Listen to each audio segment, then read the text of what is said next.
معدلكم تاع الفصل الثاني ما عجبكمش ودرتوا مجهود ما بانش، ما تقلقوش، كاينه الفصل الثاني فرصه ذهبيه باش تداركوا الاخطاء ديالكم. واليوم حنمد لكم طرق فعاله ومجربه باش ترفعوا المعدل والمستوى تاعكم في هذا الفصل. اول فكره لازم تعرفوا المشكل وين راه، في الماده ولا في طريقه المراجعه هذيك الماده.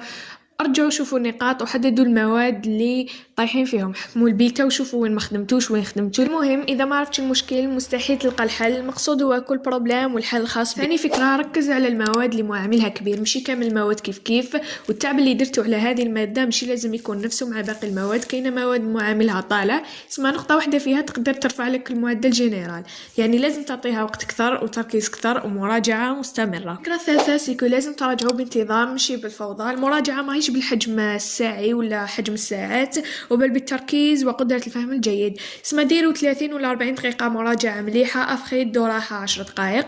هذه الاستراتيجية والخطة البسيطة خير من 3 ساعات وانت تسي تفهم ومخك مسكر. رابع فكرة حضر للفروض قبل وقتها، كي تدخلوا الفصل الجاي ما تغلطوش كما الفصل اللي فات، يبقى راجعوا للفروض وما تستناوش حتى ليلة الفرض.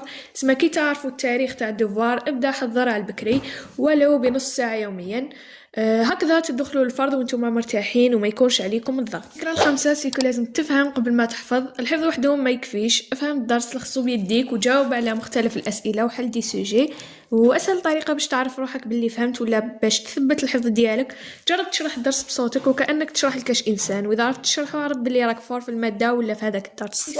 استغلال النقاط السهلة تحت شعار ذكاء ماشي تاب. كاينه حاجة بزاف يتغافلوا عليها التلاميذ، تتمثل مثلا المشاركة في القسم، الواجبات، دفاتر مرتبة. هذو كامل نقاط تقدر ترفع المعدل بلا ضغط كبير، اسمها ماشي غير الفروض اللي تقدر تصنع الفرق في المعدل. الفكرة السابعة إذا المراجعة منفعتكش بدلوا الطريقة، ماشي تحبسوا كي تحس بلي عقلك حبس وماكش تفهم، ماشي معناها ما تقدروش، وقتها أكيد الطريقة غلطة، بدلها، شوف فيديو راجع برسم المخططات أو بدل الوقت اللي تراجع فيه. بالتالي حبيت نقولكم بلي الفصل الثاني مازال طويل وكل شيء يقدر يتبدل، ما نقولوش فات الوقت، ابداو اليوم ولو بخطوة صغيرة، ما تبقاوش تأجلوا، صدقوني غير مع التنظيم والإصرار معدلك أكيد حيطلع وحيتحسن.